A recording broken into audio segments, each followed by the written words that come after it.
श्री गोकुल नाथ की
कीर्ति ज्ञात्वा भजनम कर्तव्यम, ये तो एफर्मेशन हो गया। और निगेशन क्या हुआ? साधन।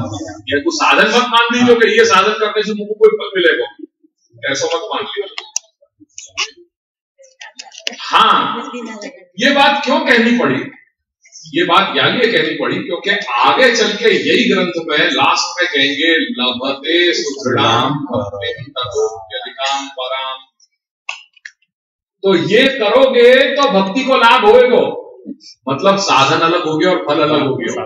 कोई ये प्रश्न कर सके, यानी ये दादाजी बाबू स्पष्ट कह रहे हैं यहाँ पे, क्योंकि ये साधन करोगे फिर आगे जाकर के क्या कहेंगे? लभते सुदृढ़ाम भक्तिम सर्वतोप्यधिकाम पराम। तो लभते सुदृढ़ाम भक्तिम मतलब क्या? क्या ये अगर व्यावृत्तो भजे कृष्ण पूजया श्रवणादि भी ये साधन करके लभते सुदृढ़ाम भक्तिम सर्वतोप्यधिकाम पराम, कोई एक समझ ले। तो बात को यहाँ कह रहे हैं कि यद्यपि अग्रे जो कि आगड़ जई ने लभते सुदृढ़ाम भक्तिम इत्यनेन अलौकिक देह संपत्ति पूर्वकम साक्षात पुरुषोत्तम भजनस्य फलत्व उक्त्या आधुनिक भजनस्य साधनत्व मायाति। यद्यपि ये बात बन रही है, ये बात हम भी समझ रहे हैं कि आधुनिक जो जीव है उनको तो सब कुछ कियो कराया जो है वो साधन रूप ही है, क्योंकि उनकी साधन अवस्था है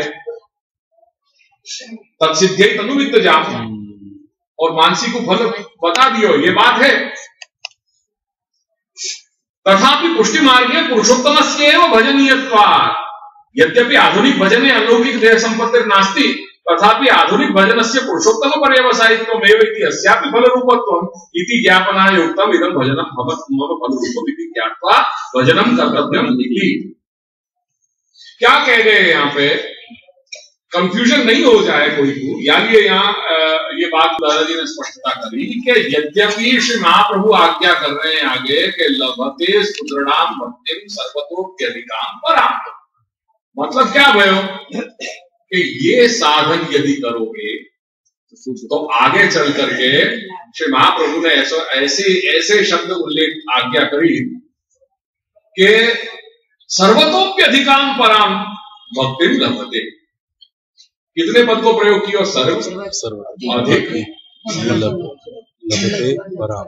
पराम। तो सर्वतोपि अधिकाम पराम, वो भक्ति कैसी है? पराम। पुनः कैसी है? सर्वतोपि अधिकाम पराम। पुनः कैसी है? सर्वतोपि अधिकाम पराम। पराम भक्तिम अधिकाम पराम भक्तिम सर्वतोपि अधिकाम पराम भक्तिम, वो लाभ बता रहे हैं। तो वाको तात्पर्य यहां ये है अलौकिक देह संपत्ति पूर्वकम साक्षात पुरुषोत्तम भजनस्य एव फलत्व उक्त्या। सेवायाम फलत्रय, ठीक है, सेवा फल विवरण को जरा अनुसंधान करोगे तो ख्याल में आएगा कि सेवा में 3 फल बताए गए हैं। अब जब अलौकिक देह की संपत्ति कही गई है, क्यों कही गई है? क्योंकि सेवा में जो भी उपयोग आ रहे हो वो सब साधन संभार अलौकिक संपत्ति, अलौकिक देह की संपत्ति हो जा रही है। जो झाड़ी को जल भर रहे हो वो भले अपने म्युनिसिपल कॉर्पोरेशन की लाइन से अपने यहाँ आ रहे हो, और जब वो अपने सेवा में ज्वाइन हो गए और अपन वासु अपन झाड़ी भर रहे हैं तो वो साक्षात श्री यमुना जी के या यमुना जल के समकक्ष होगा। ऐसे ही जो कुछ भी यावत शक्य अपने से जो साधन संभार भगवत सेवा में अपन साधन संभार को अपन संचय कर रहे हैं, उपयोग कर रहे हैं, वो सब कुछ अलौकिक है। वह अपन वही रूप से बाबा की भावना करें और वही रूप से अपन व्यवहार करें। एक दिन हमने सिंहासन पे ऐसे ही कोई चीज पकड़ा दी नहीं, अभी हमारे यहाँ 2-3 साज हैं, 2-3 एडिशनल चीजें हैं, सिंहासन है तो 1-1 2-2 है। तो हमने ऐसे ही वो अंदर क्या कर दिया, तो अंदर सेवा में जो नील मंदिर है वहां में वो एक सिंहासन हमेशा विराज है, तो वहां पे हमने जो भी है वस्त्र इत्यादि ला करके साज बाज वहां पे रख दिए। नायना वहां से पधारे तो नायना गुस्सा हो गए कि ये कौन ने किया ऐसा, तो कह रही कोई यार तो आपने ऐसे ही रख दी हो, किसी को टेबल नहीं है, ये अक्षर ब्रह्म को स्वरूप है। यहाँ पे कोई भी आपको टेबल की तरह भले ठाकुर जी की कोई भी चीज है, पर आपको रखने की दृष्टि से वहां पे वो चीज मत रखो। नहीं है, खाली है तो स्थान पे विराज रहे हो तो खाली स्थान पे, तो दूसरे पे विराज रहे हैं, पर आपको एज अ नॉर्मल टेबल की तरह उपयोग में मत लाओगे, कोई भी चीज वहां पे रख दी थी। तात्पर्य वहां ये है तो उनको कि हर चीज या भगवत सेवा में जो पदार्थ मात्र है वो अलौकिक संपत्ति से युक्त है। क्यों?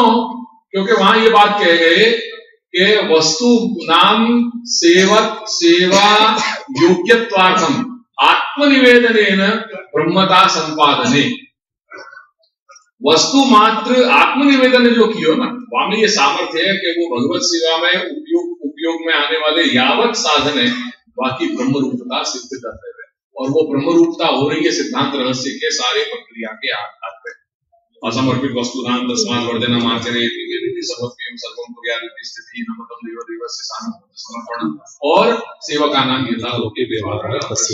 4 घटक जो है इनको ध्यान में रखेंगे तो वस्तु मात्र की ब्रह्मता को संपादन होएगा, और वो अपन प्रतिदिन सेवा में अहर्निश प्रतिदिन अपन आपको निवेदन करते समय अपन ब्रह्म को दैन्यम तो आवश्यकम, वो दीनता को अहर्निश अपन समर्पण कर रहे हैं कि हे कृष्ण अहम तव अस्मि, मैं तेरा हूं। यानी वो अनुसंधान को ध्यान में रखते हुए एक बात पहले ये समझ लेनी है कि सेवा में जो कुछ भी है वो सारो साधन संभार अलौकिक संपत्ति से युक्त है, इंक्लूडिंग अपन भी है वो भी। नहीं तो निर्दोष को सदोष के साथ कोई संबंध तो हो ही नहीं सके ना। वो क्यों भयो?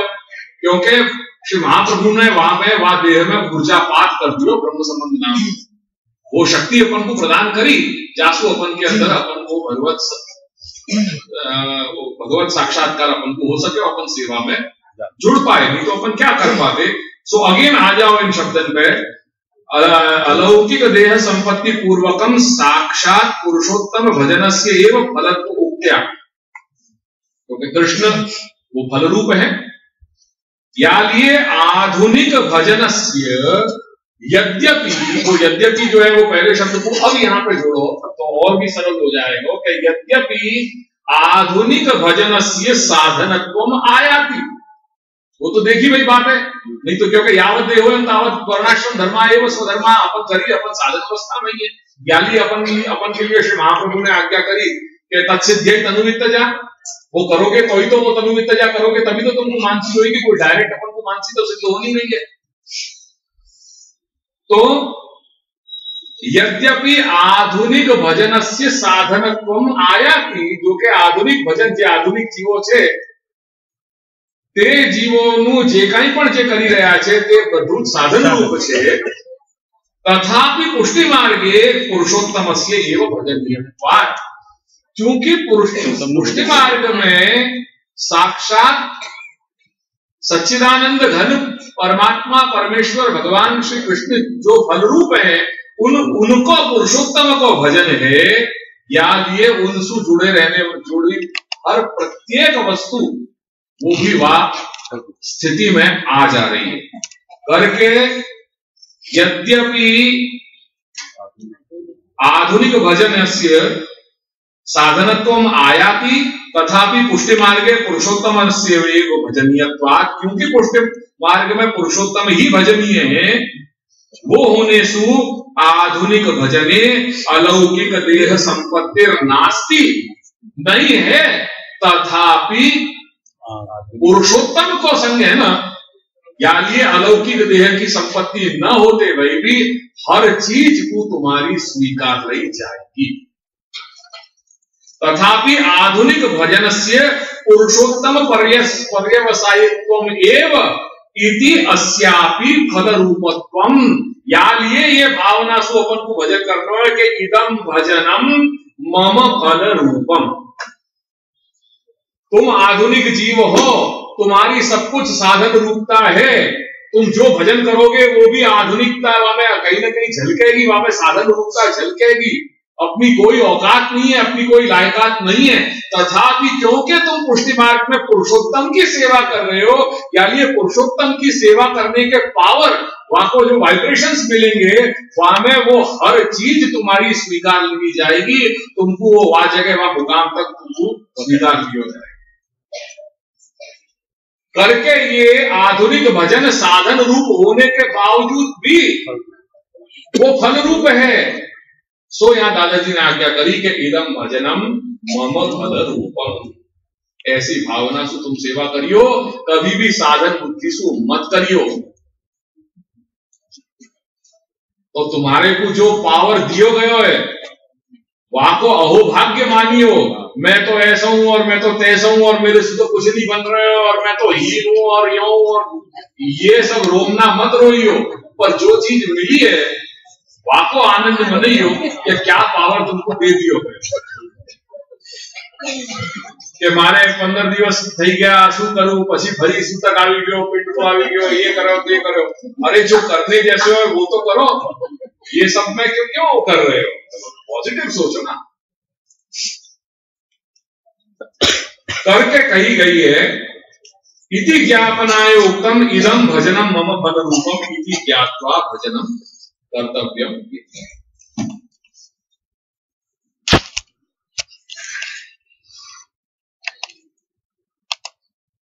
अब कोई सामने कितने बजे?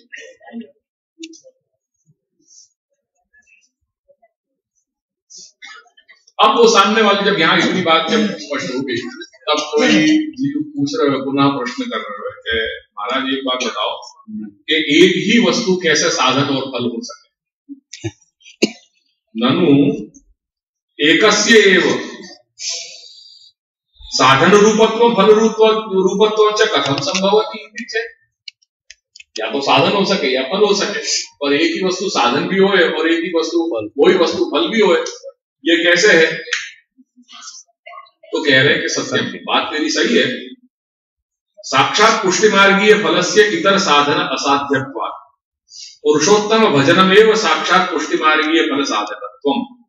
यथा महाराजस्य धार्यमपि सुवर्ण रत्नादिकमेव व्यवहार्य मात्राण्यपि तन्मयान्येव अथ च कोशे संग्राह्यमपि सुवर्ण रत्नादिकमेव यतस्तस्य महाराजस्य सर्वतो अधिकत्वात् सुवर्णस्यापि सर्वधातु अपेक्षया उत्कृष्टत्वात् तथा तद्वद् अस्य फलस्य सर्वोत्कृष्टत्व भावात् सर्वोत्कृष्टमेव साधनम् अपेक्षितम्।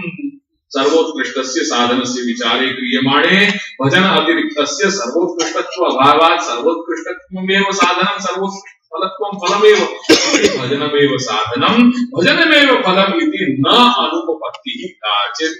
यहाँ में कहीं भी ये प्रश्न क्यों है, पर एक बात समझ लीजिए कि यहाँ में कोई भी अनुपपत्ति नहीं है, यहाँ में कोई प्रॉब्लम नहीं है। ये जो दिए साधन प्रश्न तेरा व्याज भी है कि एक ही बात साधन, एक ही वस्तु साधन भी कैसे हो सके, फल भी कैसे हो सके। बात तेरी बात सही है, पर तू हमारे एंगल से जब सोचेगा तो यहाँ में कहीं कोई उपपत्ति, यहाँ में कोई भी प्रॉब्लम नहीं है। एक ही वस्तु जो है हमारी तो साधन भी है और फल भी है। अब वो कैसे है तो हमें पहले उदाहरण समझ लें तो वो अपने को अनुकूल है कि महाराज से कार्य, जो राजा महाराजाएं होते थे वो राजा महाराजा के लिए कहा जाता था कि सब चीज जो है वो उत्तम वस्तु होती थी, वो उत्तम वस्तु के भोक्ता आते क्योंकि राजा हैं। राजा के लिए क्या कमी?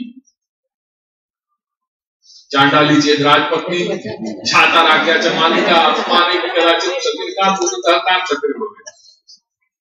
तो उनसे जुड़ जाए तो फिर तो कुछ कहना ही क्या है। तो महाराजस्य धार्यम अपनी सुवर्ण रत्नादिकम, जो राजा महाराजा होते वो सुवर्ण और रत्न इत्यादि कोई आभूषण पहनते, धारण करते। जैसे श्री प्रभु हैं वो महाराजन के भी महाराज हैं। या लिए वो कौस्तुभ मणि, जो मणि में सर्वश्रेष्ठ है, ऐसे कौस्तुभ मणि को जो है वो अपने वक्षस्थल पे अलंकृत करें। तो महाराजस्य धार्यम अपनी सुवर्ण रत्नाधिकम एवं। अच्छा, वो अपना व्यवहार भी क्या करेंगे? कोई कागज के रुपया से थोड़ी में व्यवहार करेंगे। कोई पे खुश हो गए, अच्छा हाँ भाई 30 मोहर दे दो या कुछ। तो उनके तो व्यवहार के भी जो साधन, व्यवहार करने के तो जो तौर तरीका है वो भी उनको होंगे। वो कोई ये तो नहीं है कि जब खुद कर रहे हैं तो तुमको पकड़ा देंगे भाई, रुपया थोड़ी पकड़ाएंगे कागज में। तो व्यवहार ये मात्राणी अभी तन्मयानी है। तन्मयानी माने सुवर्ण रत्नमयानी एवं। कोई पे खुश हो गए तो भर दियो सोने रत्न से। और इतनी नहीं, कोशे संग्राह्य अपनी सुवर्ण रत्नाधिकम एवं। जो संग्रह, उनको जो राजकोष है वो राजकोष में भी क्या भरोगे हो, स्वर्ण और रत्न इत्यादि भरे रहेंगे। तो वहां हर चीज एक कॉमन है। खाने पीने व्यवहार सब जो साधन है, जो लोक यात्रा के जो सब व्यवहार है, वो एक कैटेगरी के हैं। सब उत्कृष्ट हैं, सर्वोत्कृष्ट हैं।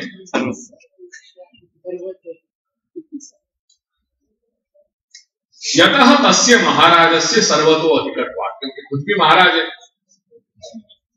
प्रजा तो है नहीं, वो राजा है। तो जब राजा सर्वतो अधिक है, प्रजा और राजा में इतना तो अंतर आएगी ना। और जब रत्न और इत्यादि जो साधन है, जो ये खनिज तत्व हैं जो पृथ्वी के, उनमें उत्तमोत्तम वस्तु जो है वो सुवर्ण को मानी गई है, रत्न को मानी गई है करके। राजा भी जब अपन जीव सृष्टि को देखें तो राजा जो है वो देव स्वरूप माने हुए। शास्त्र में भी कहे हुए कि राजा कौन, तो भाई देव है, वो उनको देव कहा जाए करके आचार्य भी उनको आदर करें। तो सुवर्ण से सर्वधातु अपेक्षया उत्कृष्टत्व, यानी जैसे सुवर्ण जो है सर्वधातु में उत्कृष्ट माने हुए, यानी वो व्यवहार को वहां पे व्यवहार बन हो रहे वासु, तथा तद्वद ऐसे ही अब यहाँ ये दृष्टांत को समझने के बाद यहाँ दार्ष्टान्तिक यहाँ समझा रहे हैं दादाजी कि तदा तद्वद अस्य फलस्य, जो कृष्ण रूपी जो फल है ना, जैसे ये हमने राजा महाराजा को उदाहरण देखे, उनके व्यवहार के साधन इत्यादि देखे, ऐसे ही यहां हमको समझना चाहिए कि अस्य फलस्य, ये जो यहां हम भजन को फल जो बताने जा रहे हैं, अस्य भजनस्य अस्य फलस्य यानी पुरुषोत्तमस्य सर्वोत्कृष्टत्व भावात्, अभावात नहीं है, सर्वोत्कृष्टत्व भावात्, वो सर्वस्व उत्कृष्ट है, यही तो पुरुषोत्तम है ना। क्योंकि लोके अथ लोके वेदे च प्रतितः पुरुषोत्तम। मैं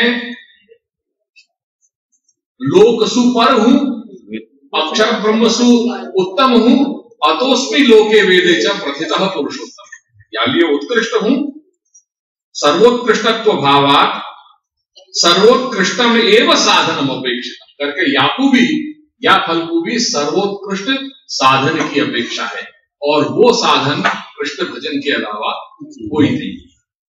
सर्वोत्कृष्ट साधन से विचारे क्रियमाणे, जब सर्वोत्कृष्ट साधन को विचार किया जाएगा तो भजन अतिरिक्त, भजन के अतिरिक्त यानी सेवा के अतिरिक्त सर्वोत्कृष्टत्व अभावात्, साधन में यदि कुछ सर्वोत्कृष्ट है तो वो केवल भजन है, सेवा है। सेवा और भजन सु, सेवा या भजन सु उत्कृष्ट साधन कोई नहीं है। इति सर्वोत्कृष्टमेव साधनम, यानी ये सर्वोत्कृष्ट साधन है और सर्वोत्कृष्ट फलम यानी कृष्ण। इति भजनमेव साधनम और भजनमेव फलम इति न अनुभवति। अब अग्रे भजन प्रकारम आगु पूजया श्रवणादिभिः इति। अत्र पूजा पदेन यहाँ नींद तो आएगी क्योंकि ये कोई कथा नहीं है। अब दुर्भाग्य तो मैं करूं क्या कि ये ग्रंथ उनको चलाना है तो वो चला रहे हो, अत्र पूजा पदेन आगमोक्त प्रकारक पूजा न विवक्षिता। पूजा के व्यापक अर्थ हैं, जैसे धर्म के व्यापक अर्थ हैं, ऐसे पूजा के भी व्यापक अर्थ हैं। पर यहां आगमोक्त पूजा, जो मंत्रोच्चारण पूर्वक अनुष्ठान आदि की पद्धति से जो क्रिया करी जा रही है, ऐसी कोई आगमोक्त यानी शास्त्र में बताई गई पूजा की बात यहाँ नहीं कही जा रही है। पूर्वम कृष्ण पदेन सदानंद फलरूप पुरुषोत्तम भजन से प्रकारत्वेन उक्तत्वात्। क्योंकि पूर्व में कृष्ण भजन की बात कही गई, सदानंद फलरूप पुरुषोत्तम भजन से प्रकार, तो वो भजन को ही ये प्रकार है, यानी ये सेवा ही है। यहाँ हमने भले पूजा कही है, और पूजा को तात्पर्य यहाँ पे सेवा है। आगमोक्त पूजाया पुरुषोत्तम विभूति पर्यवसायित्वात्। क्योंकि आगमोक्त जो पूजा है वो विभूति पर्यवसायी है, साक्षात पुरुषोत्तम पर्यवसायी नहीं है। करके न पुरुषोत्तम भजन पर्यवसायी। तो देयरफॉर हमारी जो पूजा है वो सेवा ही है। तथापि पुरुषोत्तम भजन प्रकारेषु पूजायाः अपि गणना सा पूजा शुद्ध पुष्टि मार्गीया एवं। और फिर भी यहाँ कंठोक्त ये बात समझ लेनी, यहाँ ये समझ लेनी ये जरूरी है, क्योंकि जब पुरुषोत्तम भजन की जो बात आएगी तो वहां में श्रवणम कीर्तनम विष्णु हो, स्मरणम पाद सेवनम अर्चनम वंदनम दास्यम सख्यम आत्म निवेदनम, ये सभी आ जाए यार ये। पर अंत तो गत्वा ये सभी पुरुषोत्तम पर्यवसायी हैं, ये बात समझनी है। पूजा की भी गणना है, देयरफॉर, पर हमारी पूजा कैसी है? शुद्ध पुष्टि मार्गीय पूजा। अतएव शुद्ध पुष्टि मार्गीय विद भी, जो शुद्ध पुष्टि मार्ग को जान रहे हैं, शुद्ध पुष्टि भक्ति मार्ग के जो जानकार लोग हैं, विद भी ये लोकोए प्रमेय प्रकरणीय सप्तमाध्याय गुणगाने, वो जो भक्त हैं उनने प्रमेय प्रकरणांतर्गत सप्तमाध्याय में गुणगान में हरिणी नाम भावम निरूप्य पश्चात तद भाव दृष्टेरेव पूजात्मम उत्तम। तो जो प्रणयावलोकन जो है वो प्रणयावलोकन पूजा की उपमा दे दी, वो पूजा बता दें। क्योंकि हरिणी जो होते वो तो मूक है, तो कोई वहां कोई मंत्रोपचार तो वो करने नहीं है। और उनकी जो सबसे खूबसूरत जो उनके पास जो वस्तु होती, उनकी जो निगाहें, उनकी दृष्टि, वो दृष्टि जो जैसे जा प्रणय की दृष्टि से, भावना से जो उन्होंने प्रभु के दर्शन किए, वही उनकी वहां पूजा बन गई। तो पूजाम दधुर्विरचिताम प्रणयावलोकैः इति कथना एतद भाव सजातीय भाव पूर्वकम, वा प्रकार के भाव के सजातीय भाव जाको है श्री कृष्ण दर्शन सेवा करणमेव पूजया भजनम। तो कृष्ण दर्शन प्लस सेवा करनो, वो ही पूजा यहां बन गई। अस्मिन् मार्गे भजनम सेवा एवं। अब ये बात स्पष्ट यहाँ कर दी, अस्मिन् मार्गे, अपने मार्ग में पूजा ही सेवा है, भजन जो है वो सेवा ही है। अत्र केचित स्नेह रहित सेवा पूजा एवं इति पूजा पदम व्याख्यातवन्तः तन्न विचार क्षमम कुतः मार्ग भेदस्य नियामकत्वात्। अब यहाँ दादाजी ने पूर्व के जो उनसे बड़े जो कोई आचार्य हैं दादाजी, उनने भक्तिवर्धिनी के व्याख्यान में ये पूजा शब्द को कोई अन्य अर्थ किया है। पर दादाजी से चूंकि बड़े हैं वो, या लिए आदर करना जरूरी है, पर दादाजी को वो योग्य विचार नहीं लगे हुए, तो कहियो है कि कोई लोग आउ अर्थ पूजा शब्द तो करे से पण ते विचारवा जेवो નથી, तन्नो विचार। तो दादाजी से पूर्व जो भय हैं, तो दादाजी उनकी जो टीका है ग्रंथ में, वहां में कहीं उनने अन्य ऐसा अर्थ किया है, और तो वो दादाजी को योग्य नहीं लगे करके वो यहाँ उल्लेख कर दिया तन्न विचार क्षम केम कुतः मार्ग भेद से नियामक मार्ग भेद को नियामक है। हम यहाँ एक्सक्लूसिवली शुद्ध पुष्टि भक्ति मार्ग की बात कर रहे हैं, या ये या से रिलेटेड ही सारी बात हुई, और वाको अर्थ कहीं और अन्य मार्गांतर में नहीं हुए। आचार्य इसको जहां तक श्री महाप्रभु को सवाल है, वो तो स्व प्रकटित शुद्ध पुष्टि मार्ग अंगीकृत स्वकीय जीवेशु स्व प्रकटित शुद्ध पुष्टि मार्ग भक्ति वृत्त्यर्थम भक्तिवर्धनी रूपम शास्त्रम कृतम। श्री महाप्रभु ने कौन ये शास्त्र भक्तिवर्धनी रूप शास्त्र कौन के लिए प्रकट किया है वो समझ लो, बस वहां बात पूरी हो जाएगी। यानी और के लिए ये बात ये कहीं अप्लाई होगी नहीं।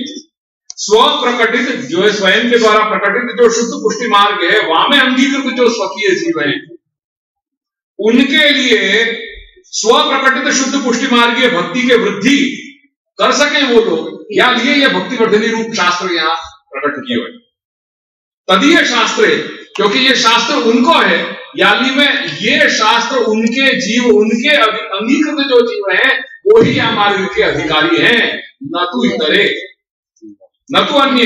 तदीय शास्त्र, जैसे कई बार मैं कहूं कि नहीं कि भाई ये मार्ग कौन को है, श्री महाप्रभु को मार्ग है, यहाँ नियम कौन के चलेंगे, उनके चलेंगे, ना आपके चलेंगे ना मेरे चलेंगे, अपन सब उनके नियम में बंधे हुए हैं। या लिए ये बात को दादाजी आज्ञा कर रहे हैं कि तदीय शास्त्र, ये भक्तिवर्धनी शास्त्र कौन को प्रकट किए हुए है, श्री महाप्रभु को प्रकट किए हुए है। या में अंगीकार, या में कौन अधिकारी है, जो उनके चरण शरण में आए हुए जीव हैं, उनके अंगीकृत जीव हैं, वही आपके अधिकारी है। यानी हम कोई और अन्य की तो चर्चा कर ही नहीं रहे, न तो अन्य तेषाम आचार्य अनुग्रहेण शुद्ध पुष्टि मार्गीयत्वात् तत्प्रदर्शित सेवा करणम सस्नेहम स्नेह रहितम वा भवतु।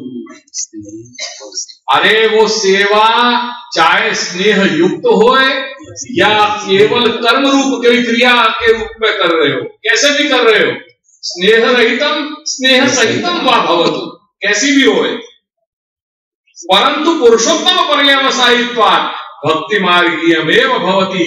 बापू तुम पूजा कैसे स्वीकार लोगे कि भाई स्नेह रहित छे તેથી તે पूजा થઈ गई, how can you say that? अरे स्नेह सहित है या स्नेह रहित है, चूंकि वो पुरुषोत्तम से जुड़ी हुई है, यानी कोई भी नेचर की क्यों ना हो, वो फलरूप ही है, वो पूजा बन ही नहीं सकती, वो सेवा ही है। स्नेह रहित है तो भी वो सेवा है, स्नेह सहित है तो भी वो सेवा है।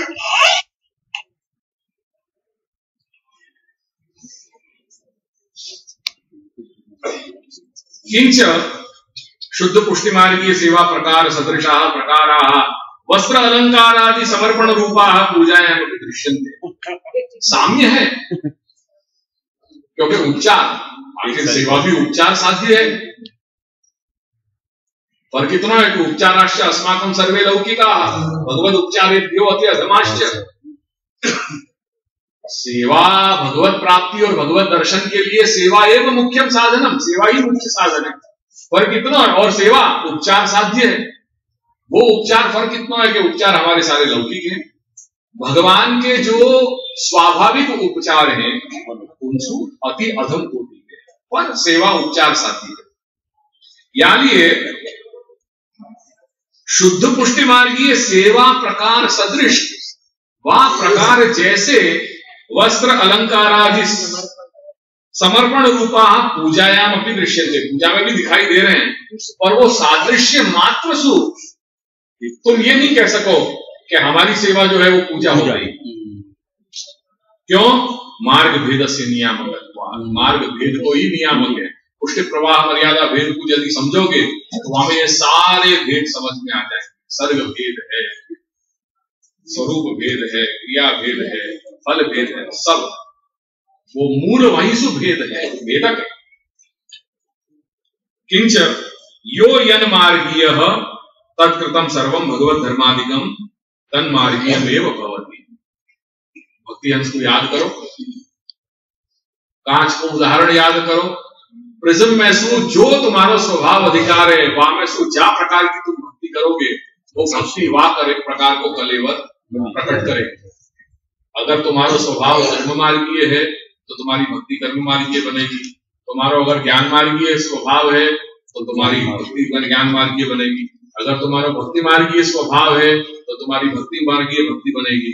तुम्हारा अगर तंत्रोक्त जो है स्वभाव है तो वह प्रकार की तंत्रोक्त बन जाएगी। भक्ति को जैसे कलेवर से तुम अभिव्यक्त करोगे वह प्रकार का स्वरूप को धारण कर लेगी। या लिए यो यन मार्गीय, जो जा मार्ग को हुए वाक्य द्वारा जो कुछ भी प्रमाण प्रमेय साधन फल को आचरण किया जाए वो सब कुछ वाप मार्ग को हो जाए। यथा प्रमादात पूर्वदान कर्म इत्यत्र कर्म सात्पुण्यार्थम कृतस्य विष्णु स्मरणस्य कर्म मार्गीयत्वमेव। तुम विष्णु स्मरण कर रहे हो पर तुम कर्म की भावना से कर रहे हो तो तुम्हारा विष्णु स्मरण भी कर्म मार्गीय बन जाएगा। अन्यच्च यस्य स्मृत्या च नामोक्त्या तपो यज्ञ क्रियादिषु हीनं संपूर्णतां यादि सद्यो वन्दितं उचितं मंत्रहीनं क्रियाहीनं भक्तिहीनं जनार्दन यत्कृतं मया देव परिपूर्णं तदस्तु मे। या प्रकारसु स्मृत्यादि त्रयाणाम अपि कर्म मार्गीयत्वमेव। या ही प्रकारसु नवधा में ये चीज घटित हो जाएगी। तुम जा प्रकार को स्मरण करोगे, श्रवण करोगे, कीर्तन करोगे, अर्चन करोगे, वंदन करोगे, पाद सेवन करोगे, वो सब वह प्रकार के कलेवर की वो बन जाएगी। न तो नवधा भक्ति उक्त सादृश्य मात्रेण भक्ति मार्गीयत्वम, क्योंकि नवधा यहाँ पे भी मिल रही है और नवधा मर्यादा मार्ग में भी मिल रही है, तो वो सादृश्य देखने मात्र उपचार तो नहीं है। उपचार तो वहां पे भी हो रहे हैं, उपचार हमारे यहाँ भी हो रहे हैं, क्योंकि सेवा हो या पूजा हो उपचार तो दोनों में आवश्यक है ही। पर वो सादृश्य मात्र सु दोनों एक हैं ये मत समझ लीजिए दोनों में, क्योंकि मार्ग भेद को नियम है। एवं सेवोपयोगिनी पूजा उक्त्वा करके सेवा में उपयोगी जो पूजा है वाकु कह करके तद उपयोगी श्रवणाधिकम अपियाहु, वो पूजा के लिए उपयोगी, वो सेवा के लिए उपयोगी श्रवण मनन चिंतन कीर्तन इत्यादि हैं, वाकु भी आनुषंगिक रूप में यहाँ कह रहे हैं श्रवणादि पूजया, और फिर कहीं श्रवणादि पूजा से मतलब मुख्य सेवा करो और वो सेवा के लिए सहायक श्रवण मनन चिंतन कीर्तन, श्रवण मनन चिंतन कीर्तन, श्रवण मनन चिंतन कीर्तन, वो भी यहाँ बात ऐड कर दी गई है। सेवा करणानंतरम, सेवा करने के बाद अवशिष्ट काले जो अनुसर्ग समय है वहां में इतर व्यासंग अभावार्थम, वो तुम्हारा लौकिक संग न हो जाए या लिए यहाँ श्रवण की बात कही गई है करके। अवसर में सेवा, अनवसर में कथा, सेवा अवसर में सेवा और अनवसर में कथा। आदि पदे न पूजया श्रवण आदि भी, तो आदि यानी विगेरे, विगेरेषु कीर्तन स्मरण चिंतनानि अपि ग्राह्यानि, वो भी ग्रहण कर लिए गए। तो ये यहां दूसरा उपाय श्री महाप्रभु को पूरा हो। पहलो श्री महाप्रभु ने आज्ञा करी कि त्यागार्थ श्रवण कीर्तनार्थ, जीव कह रहे हो मेरे से ये संभव नहीं है, तो श्री महाप्रभु ने दूसरा उपाय बताया, ग्रहे स्थित्वा स्वधर्मतः अव्यावृतो पूजया श्रवणादि। अब ये दोनों उपाय के बाद सुनने के बाद वो कह रहे हो जीव के मेरे सु ये भी संभव नहीं है। तो अब तीसरा उपाय बताएंगे, व्यावृत्तोपि हरौ चित्तम श्रवणादौ यथेत सदा। ये तीसरा उपाय है, जाको अपन कोई बाद में देखेंगे।